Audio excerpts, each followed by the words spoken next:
Guys, first night. We only just stepped out of the car. Doesn't tend to bite often.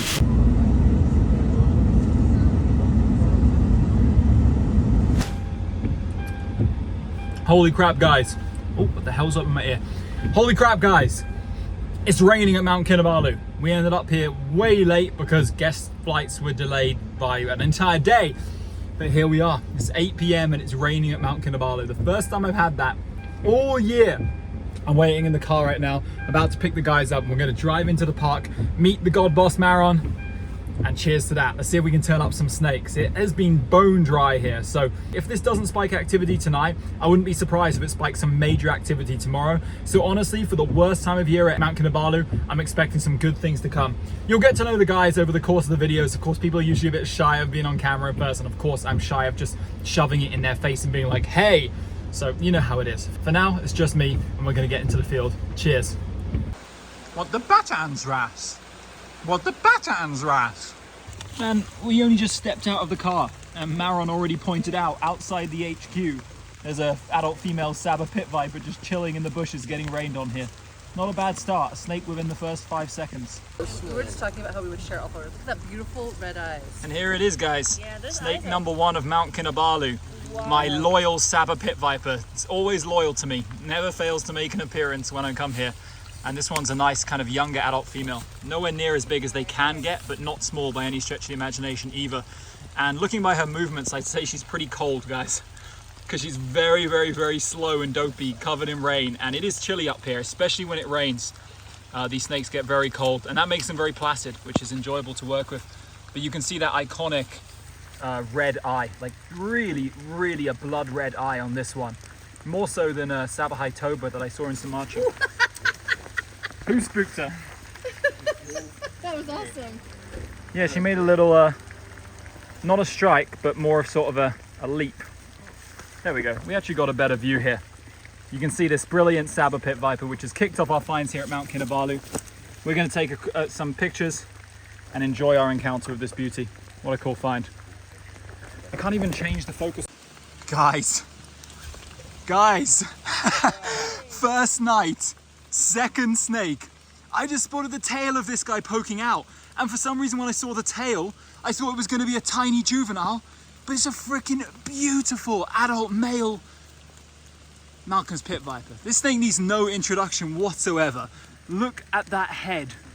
Look at that body pattern. This is by far the most yellowish one I've ever seen. That is incredible. I cannot believe we pulled this out the back. Maron told me the rangers spotted one in this area, in this exact spot a few days ago. So we came up and we're scanning everything, expecting it to be long gone or hiding. But when you get the first rains in a while, that's when the good stuff comes out. And this is the holy grail of North Borneo. I cannot believe it. All right, so because of the conference in Borneo, after we found this snake, pretty much the entire mountain found out about it and converged upon the site. There were so many people gathered around, taking pictures, chatting, etc., that I just figured I'll dub over this, but here you have it. Absolutely incredible coming here at a time where I had pretty much written off finding this snake. I'd only scheduled us a short stay up at the top of the mountain because I knew it was going to be low productivity, and yet out of nowhere, and we turned up the freaking holy grail of the mountain, and we were so overjoyed with this. What's funny is I don't think they understood the value of the snake, considering it was the second one we saw there. But my first time ever seeing the life stage of an adult male. You can get a few looks at it here in the video, and you can also get a look at the tail, which is such a cool feature of this snake. That's enough waffling for me for now. I was getting absolutely soaked while filming this sequence, so I wrapped up pretty soon and got back out herping. Man, weather conditions are absolutely incredible here. After that Malcolmite, it's actually eased off to a drizzle, which I'd say gives us a high chance of encountering something else. Maybe even another Malcolmite. They tend to come out of the bushes in this kind of conditions. But man, we haven't had any good conditions this year at Mount Kinabalu, and now finally had a stroke of luck come my way. Here's a fantastic example of the Kinabalu horn frog here, Megophris baluensis. You see no sharp nose, but really, really sharp points above the eyes. It's very superficially similar to Pelabotrachus kobayashii, but this is about as big as these guys get, maybe a little bit bigger, while Kobayashii gets absolutely giant. But not too many frogs about, despite how much it's raining, except this one, which is one of the coolest frogs in the area. Great to see. Damn, we got another freaking win tonight. I cannot believe this. We just got my lifer, Asphenodipsus ingeri, or ingeri. I'm not exactly sure how to pronounce his name, but yeah, this is the third and not final. I've still got one more montane slug snake here left to see.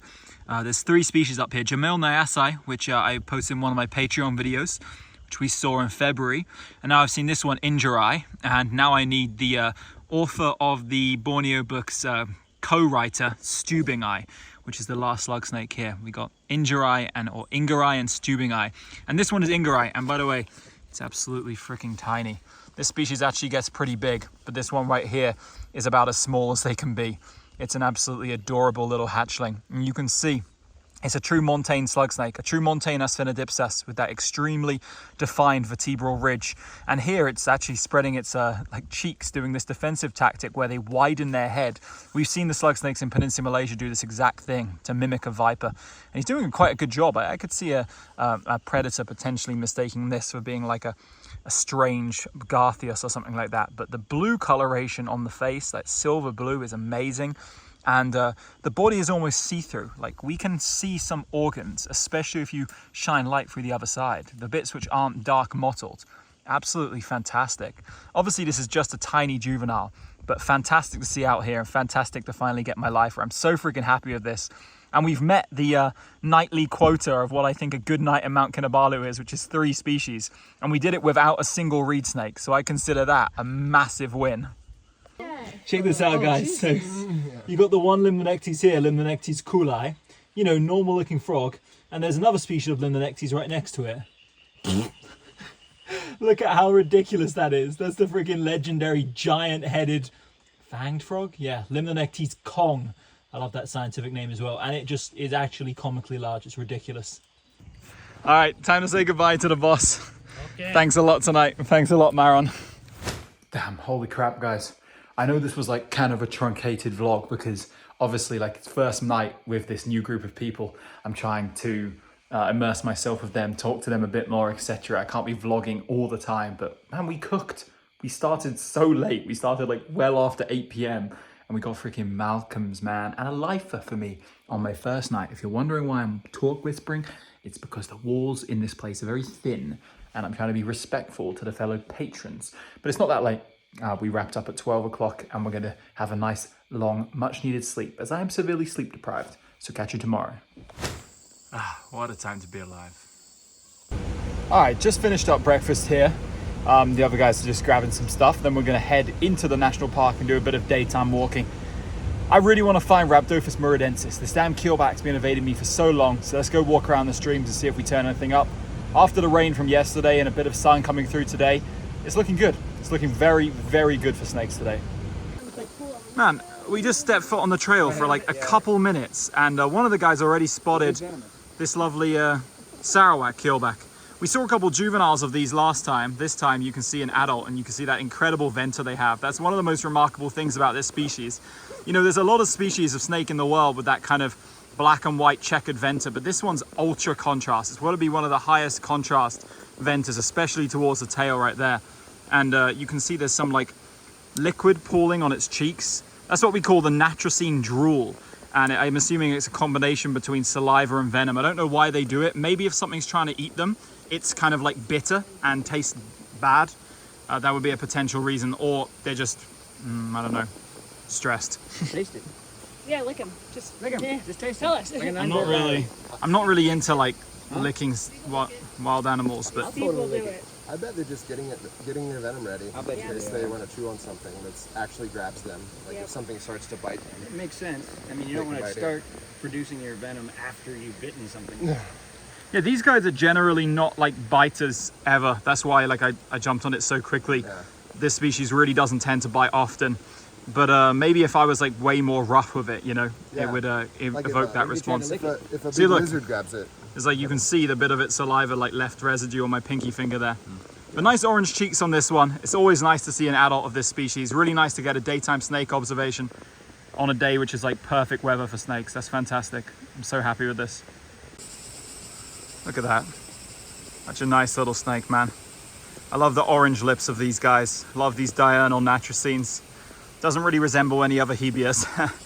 But yeah, there's probably no Hebius in Borneo in truth. This is probably a different, currently undiagnosed genus. Love that ventral. Nice snake overall. Look at that. Great start to the day. All right, moderately successful daytime walk adjourned. It's just started pouring with rain, which bad news for our daytime walking ambitions, but good news for overall herping. Daytime nap is over, and as you can see, mountain that was visible in the daytime or morning is completely gone now. There's a drizzle in the air. It was raining heavily in the late afternoon, so setting up pretty nicely for conditions tonight. Gonna get some dinner, then start herping. All right, guys, we are out. There is definitely still rain in the air, as you can see. There's definitely some clouds in the air, but along some parts of the road, it's looking pretty clear. So as long as it doesn't start absolutely torrentially downpouring, I reckon we'll be able to turn up a snake. And if it does start torrentially downpouring, then you know that Garthius is on the cards. So let's go. First snake of the night is our first Schmitz. We have been officially Schmidt on tonight up here at the high elevations. You don't see so many reed snakes when it's rainy, hence why there was none last night.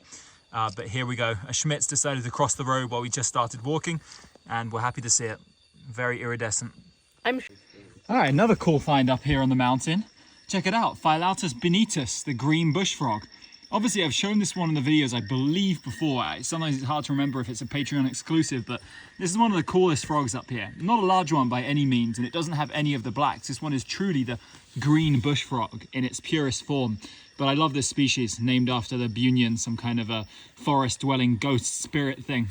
I'm guessing because when it was preserved, it was blue, and that's why it got that name, because the Bunyan's supposed to be blue, I believe, but that's certainly a cool species, and this is totally in situ, just on this little road bollard here. That's freaking cool. Here's the first Phylautus macroscelis of the trip. Mossy bush frog. Mossy. What the? Mossy bush frog. This one's really not that mossy at all. This particular individual, I guess this is a female, but you can see it's got the little spines above the eye and on the legs there. It's one of the coolest frogs in the area, Mount Kinabalu, and I'm happy to see this one here for sure. Look at this group of cephalic gentlemen. One, not too much. Whoa! And over here, look, another one, and another one as well. I love these so much. All right, check it out. Tonight's been a night for frogs, definitely not snakes so far. We've seen some of the nicest frogs here on the mountain, and we've kind of completed the holy trinity now. We've got Macroscelis benitus, and now we got, you know, everyone's favorite frog in the area. Freaking huge, well, it's not a huge one, but like a mid-sized Kobayashi's horn frog, which are just so cool. Built like a tank, really sharp horns above the eye, except I just realized this one's missing one of its horns. And you can see this species, unlike the Megophorus baluensis, which is closely related, has a slightly more pointy nose, but nowhere near as much as Megophorus or Pelabotrachus nasuta in the lowlands. This one's a closely related cousin. But yeah, fantastic to see one of these out. I just spotted its little eyes poking up at the buttress of a stump. And I think we've got some heavy rain coming in. I can feel it getting heavier around me. So maybe that'll wake up some snakes, because so far, quiet on the snake front, great on the frogs. Well, I said tonight was good for frogs. I was not kidding. This is one of the most amazing things I've ever seen. Look, this freaking guardian frog is aptly named because look, this one's carrying all its tadpoles on its back. It may be hard for you to make out with the quality of the phone and how close I can get, but that mass on its back is all tadpoles that are being carried around by this remarkable frog. First time ever seeing this for me in the wild. Absolutely incredible observation right here. All right, no more finds last night, guys. It was fantastic for frogs, as I mentioned many times, but snakes wise, very quiet. But today the sun's out, the mountain's fully obscured, so we might head out in the daytime again. I'm gonna see how it goes. Stay tuned. All right, it's getting time for dinner here, and I heard some calls coming from this tiny puddle at the edge of the parking lot in my hotel. And from the pools, I was able to locate two Chaparina fusca, two saffron-bellied frogs. The reason they're sitting in my hand is because they sometimes go into this like kind of catatonic state where you pick them up, whereby they play dead. And I've got them both here, but I wouldn't be surprised if one goes to, if one comes to life and jumps off my hand any second. But I turned this one upside down, you see. That's where they get the name from. They got a really, really cool ventral, and actually a really nice montane microhylid that is generally quite rare in Peninsular Malaysia, but I see quite often here at Mount Kinabalu. We started the night off with some frogs, continuing from yesterday, but I reckon tonight is going to turn up some good snakes. I've just got a feeling, so let's go. All right, you can't see because of all the lights, but our dog Aslan, who's filling in for Maron tonight, spotted our first snake of the night, and we got another up close look at a Sabah before we left, which is great. Really happy with that because we got a quick look on the first night, but I was so keen to get out and target Malcolm that night that we didn't look at it for too long. But here we've got another female. You can tell because of the lack of red stripe. Very, very green. But if you just take a peek around there, you can make out more orange eyes than the last one had, or maybe that's just from this angle. Either way, I'm going to bring her out just temporarily so everyone can get a look, because we're down on this really steep slope. No way we can fit a bunch of people down here. So just going to take her up to the road for a quick look. All right guys, here you can see this one. Brought it out, and yeah, from this angle, got a much more blood orange eye. That's a hornet, isn't it? Oh no. Life at Mount Kinabalu in a nutshell. And you are dead. Sorry for the sensitive people, but that hornet, yeah, I have a kill on sight policy. I've been traumatized by them too many times. But here's a nice green bean. Not many of these out this time because it's been so cold and rainy. Sabah tends to be more abundant actually when it's drier and hotter up on the mountain. But here we go, lovely green bean here. Great to see. All right, just bumped into Loring Zind and his group of Singaporean breeders and an Australian. And they also bumped into a Sabah, although this one's significantly larger than our one. Probably like three times the size at least, 5 times the body mass. That is a big chunky female Sabah right there with a blood red eye. You love to see it. See if I can get a better view of this. Wow, yeah, look at that. Nice, the Sabah are out tonight. They've been kind of scarce the last couple of days, but here we are. Sabah are out moving. Hopefully some other stuff is too. And I need to bring you back. Here's something we haven't seen much of so far. This is Pelterogonia cephalum, a nice one as well. So reminiscent of those dendrogarma we were seeing everywhere in Sumatra. If you guys were watching the recent videos, which, by the way, I highly recommend. We saw some insane stuff. But yeah, you'll recognize a very similar lizard, but different genus, different location, different species. All right, here we go, back with the voiceovers for what is our very last snake of our time in Mount Kinabalu, which is an adult Inga's slug snake. This was found by the Law brothers and their group, and they very kindly showed it to us as well. So I got to see an adult and juvenile of what was a lifer snake for me in one trip. I was very, very happy about that. You know, these high elevation, large-bodied mountain slug snakes, I find them very appealing, and this guy was indeed very cute. You can kind of look at the differences between the juvenile and this one. Less blues on the cheeks, but otherwise quite similar. And that's all there is to this guy, really. Who have we got in here? Got another huge Kobayashi's horn frog there. This one I'm going to leave in situ, but it's so cool the way I just spotted its kind of reddish golden eye shine from deep in these leaves. Otherwise, you would never spot it. So incredibly camouflaged in there. All right, guys, that is a wrap for our Mount Kinabalu herping. This is without a doubt the worst time of year for herping here. And the snake numbers were obviously, as you saw, lower than any time we came out here in the past. But, I mean, come on, how lucky did we get? We had rain, and we saw lifers, and we saw Malcolmi and huge Sabah pit vipers. All in all, quality was fantastic. The highest non-reed snake to reed snake ratio I've ever had on any of my herping trips here. So I'll take that any day. As you can see, it's drizzling out here at night, and it's about midnight now. We've been wrapping up early because the other guys are so jet lagged, and I'm extremely sleep deprived due to some activities of the locals, which I can't be bothered to go into. But I hope you enjoyed this video. I know it's been a very somewhat truncated one in terms of my vlogging and keeping the story going. You got to understand, guys, I'm out here, I'm trying to keep everybody entertained, trying to be involved, trying to get to know them. I can't just be like, what's up, YouTube, what's going on? You know how it is. But I hope you enjoyed anyway. Good finds in this episode, and I'll see you guys very soon for some more Borneo action.